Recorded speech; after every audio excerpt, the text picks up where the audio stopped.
வணக்கம் சார். வணக்கம். மெசேஜின்னு போட்டாவே எல்லாருமே பார்த்துருவோம். நீங்கள் இப்போ சமீபத்தில் ஒரு மெசேஜ் போட்டீங்க சார், சாவித்திரியின் 2வது திருமணம் அப்படின்னு. சாவித்திரிக்கு 2வது திருமணமா? மெசேஜ் படிக்கும் போதே ஒரு மாதிரி திகிலாவும் ஆச்சரியமாகவும் ஆச்சு. அதனால இன்னைக்கு அதுக்குண்டான பதில் எங்களுக்கு சீக்கிரமாக சொல்லிடுங்க சார். இந்த உலகத்தில் 2வது திருமணம் மட்டும் இல்லை, பல திருமணங்களை செய்து கொண்டவர்களை நாம் ஒன்றும் ஆச்சரியமாக பார்க்குறதில்ல. நம்ம உலக வழக்கம் அப்படி இருக்குது. என் கடவுளே கூட நிறைய திருமணம் செஞ்சுக்கிறாங்க. ஆனால் சாவித்திரி மட்டும் 2வது திருமணம் பண்ணிக்கிறது ரொம்பவே ஷாக்.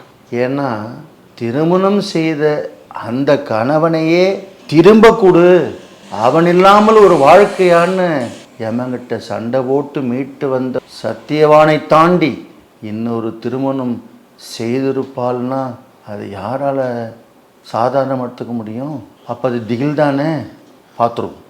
முதல்ல சத்தியவானை பார்த்த மாத்திரத்தில் திருமண ஏற்பாடுகளில் அவள் தாலியை மட்டும் முடிச்சு கொள்ள, சத்தியவானோட ஆன்மாவோட இவளோட ஆன்மாவையும் முடிச்சு போட்டு கொண்டாள். பின்னால் யமன் வந்து சத்தியவான் உயிரை பறிக்கும் பொழுது அவன் ஈஸியாக பறித்துவிட முடியாதபடி தன்னையும் இணைத்து கொண்டு விட்டாள்.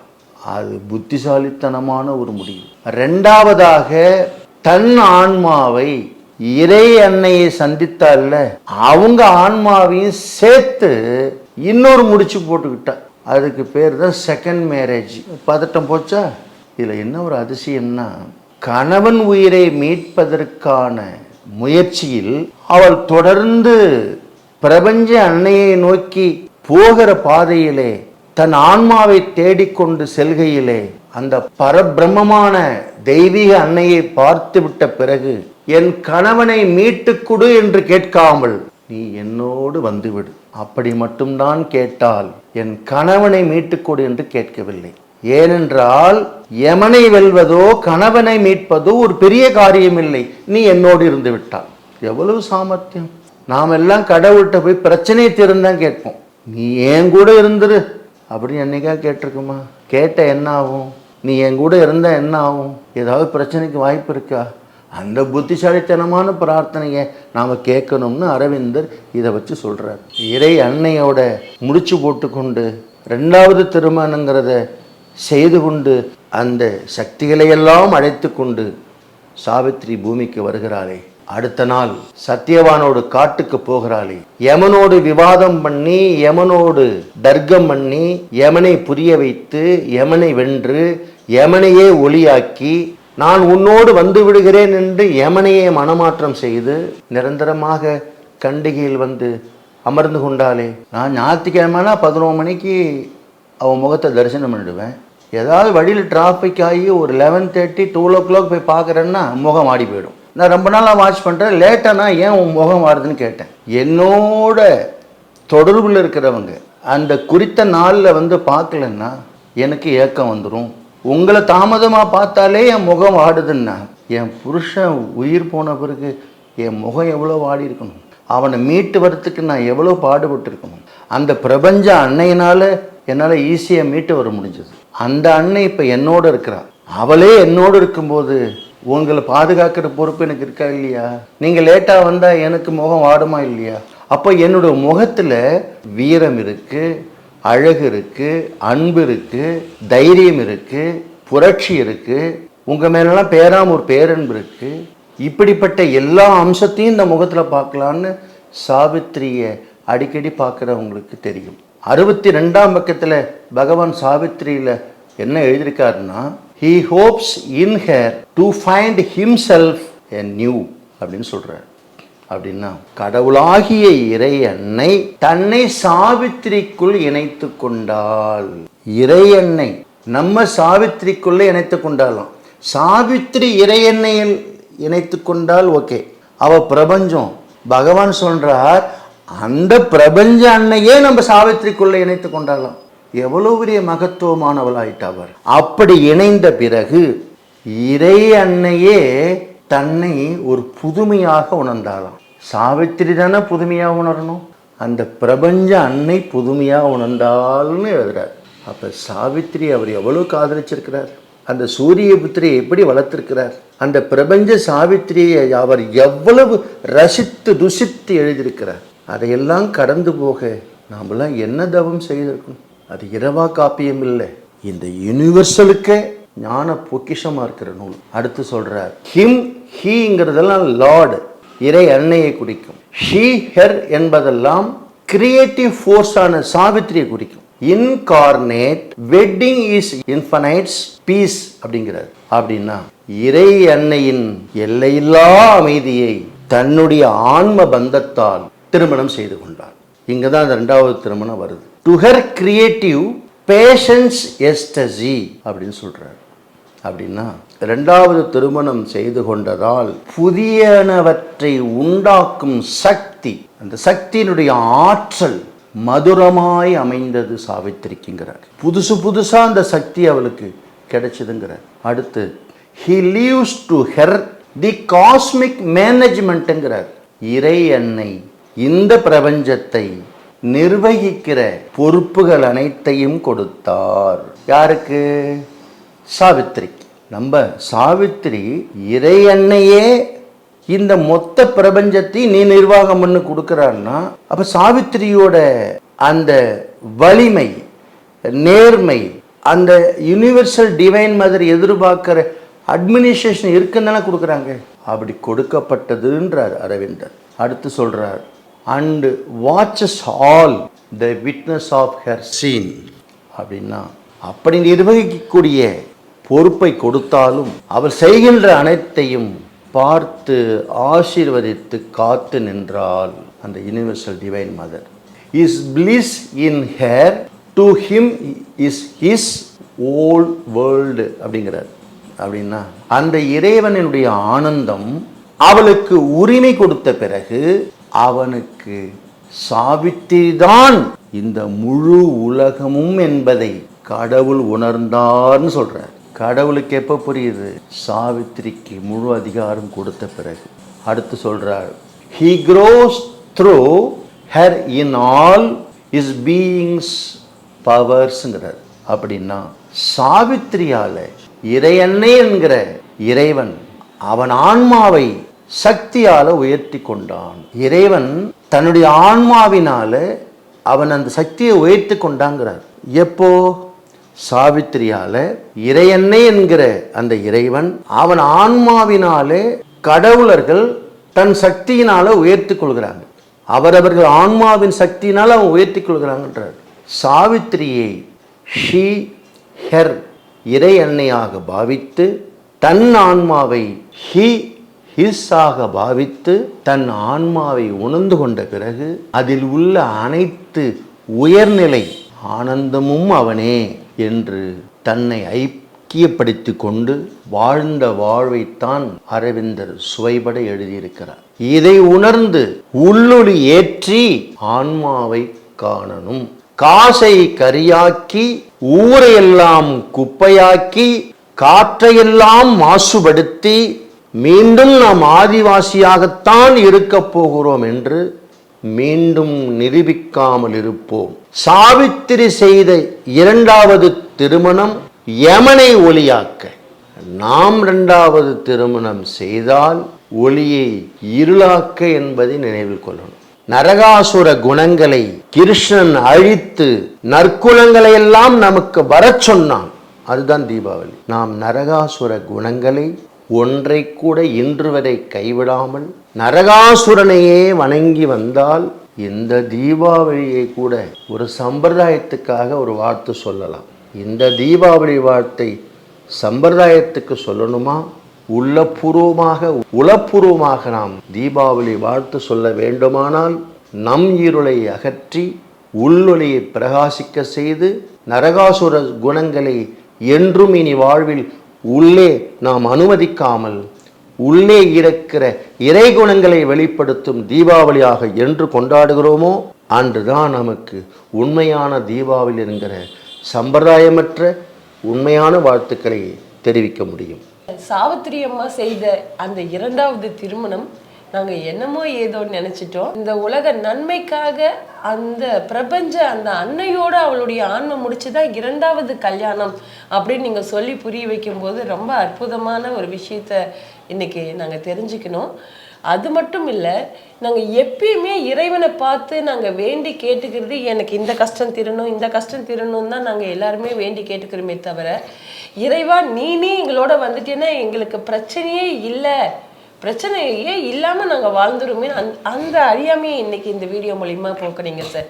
இனிமேல் இறைவனை பார்த்தா இதை தீருன்னு கேட்காதீங்க, நீ வந்துடு, நீ வந்தாவே ஆட்டோமேட்டிக்காக எங்களுக்கு எல்லாமே தீர்ந்துடும் அப்படின்ற ஒரு பதிலையும் நாங்கள் இதில் கண்டுபிடிச்சிக்கணும்.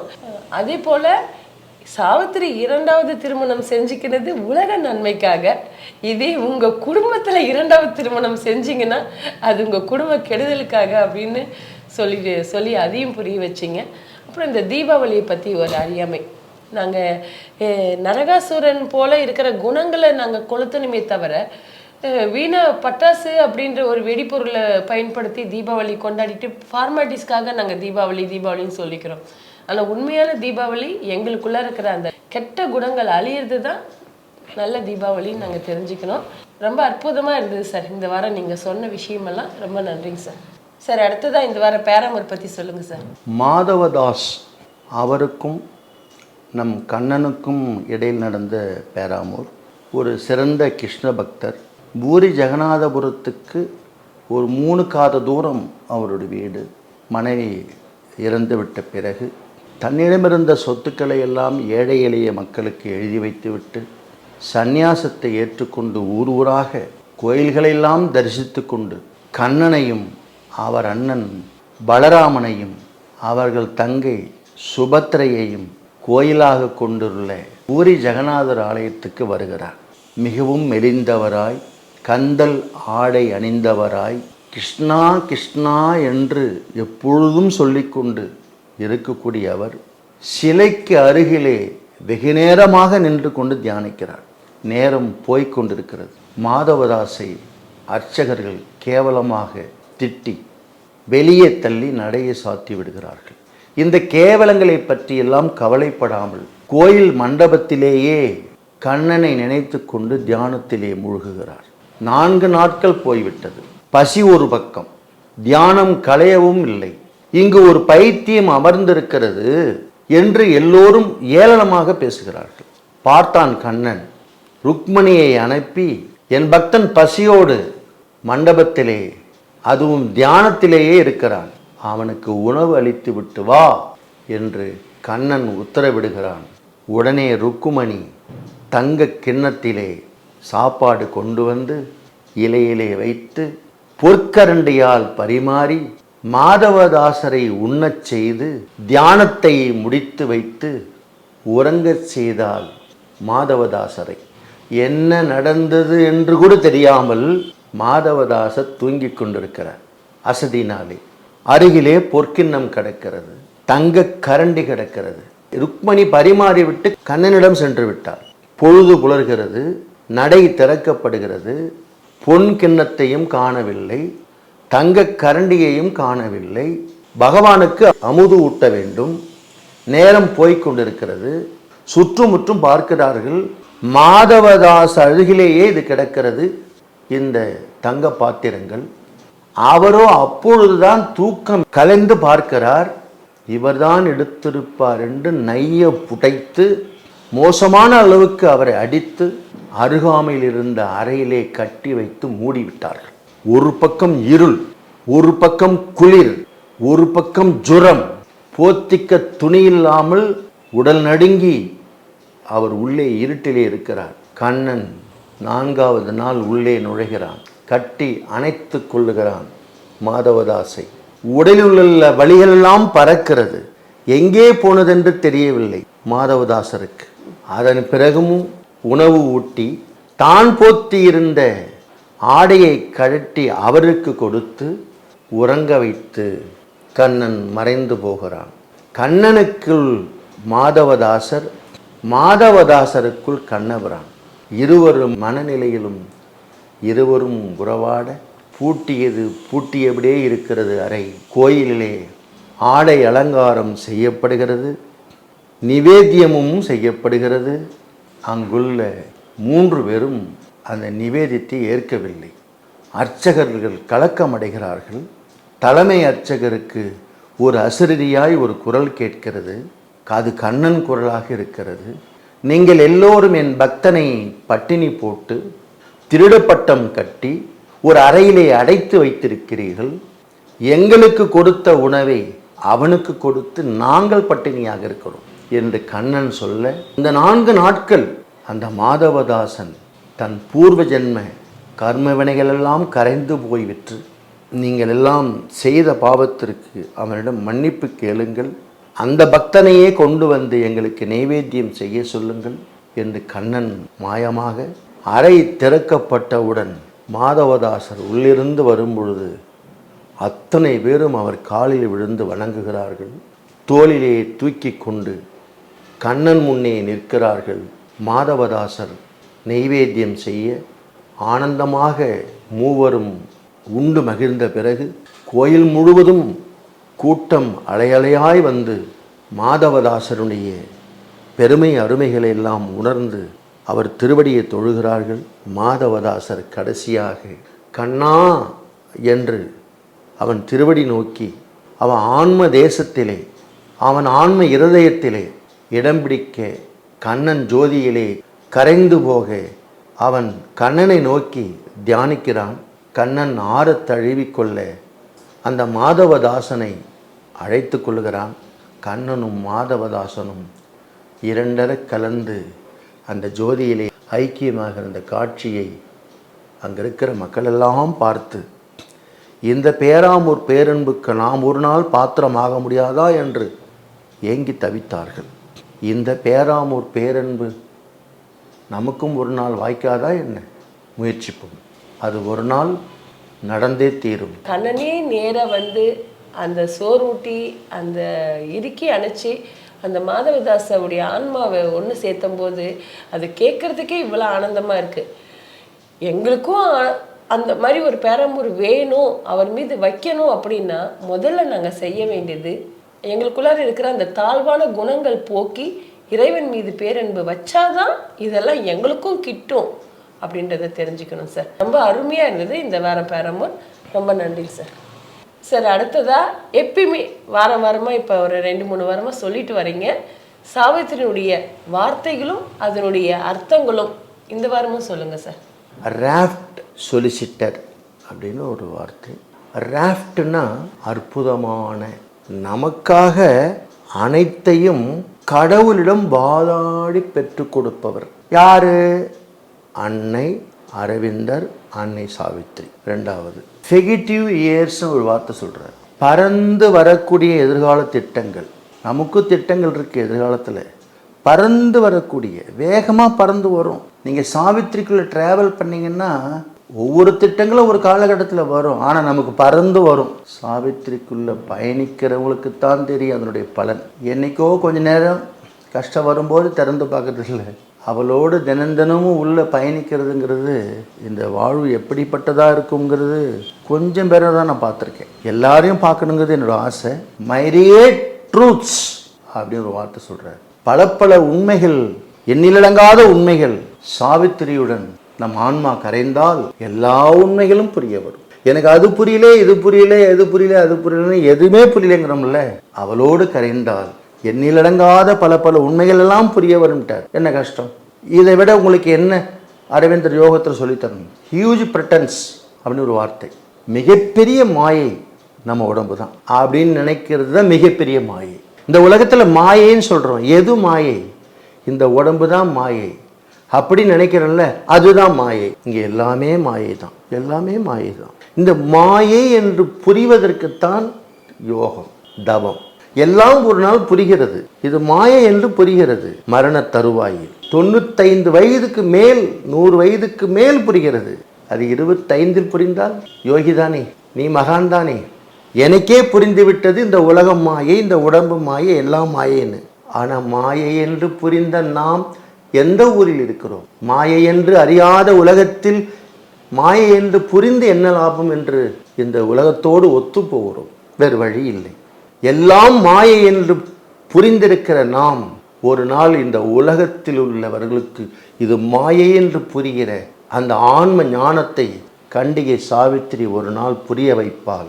66, 76, 86 வயசுல இல்லை, 36 வயசுக்குள்ளே புரிய வச்சிருவாள். செம்பலன்சஸ் அப்படின்னு ஒரு வார்த்தை சொல்றாரு. பல பல தோற்றங்கள், பல பல உருவங்கள், ஒன்னா ரெண்டா எத்தனையோ தோற்றங்கள் உருமாறி வந்துகிட்டே இருக்கு. இதுதான் தோற்றம், இதுதான் உண்மைன்னு சொல்ல முடியாது. அடுத்து சொல்றார் டபிஎஸ் விரலிங் குளோப்னு சொல்றாரு. அப்படின்னா பொருளற்ற மாய சுழற்சியும் மயக்கமும் உள்ள உலகம். இந்த உலகத்துல மாயையுடைய பலம் என்ன தெரியுமா? மயக்கம். பொருளற்ற ஒரு பொருளும் கிடையாது, அதுக்கு அர்த்தமே கிடையாது. இந்த மாய சுழற்சியில் ஒரு மயக்கத்தில் இருக்கிற இந்த உலகத்தை விடுவிக்கும் ஒரு நாள் வரும். அது சாவித்திரியால் வரும். இந்த 7 வார்த்தைகளை தினமும் ஒரு நாள் ஒரு வார்த்தையை உங்களுக்குள் மனப்பாடமாக அது ஜபித்து கொண்டிருந்தால் அவளுடைய ஆன்ம பலம் உங்களோடு கரைந்து உங்களையும் சாவித்திரியாக்குவாள். தினசரி அந்த வார்த்தையை நம்ம உச்சரிச்சுட்டே இருந்தோம்னா அவளுடைய அனுகிரகம் எங்களுக்கு சீக்கிரமா கிடைக்கும் அப்படின்றத இந்த வாரம் வாரம் சொல்லக்கூடிய இந்த வார்த்தையில தான் சார் நாங்கள் அதை கண்டுபிடிச்சிக்கணும். ரொம்ப நன்றிங்க சார். சார் அடுத்ததான் இந்த வாரம் ஆசிரம தகவல் பற்றி சொல்லுங்க சார்.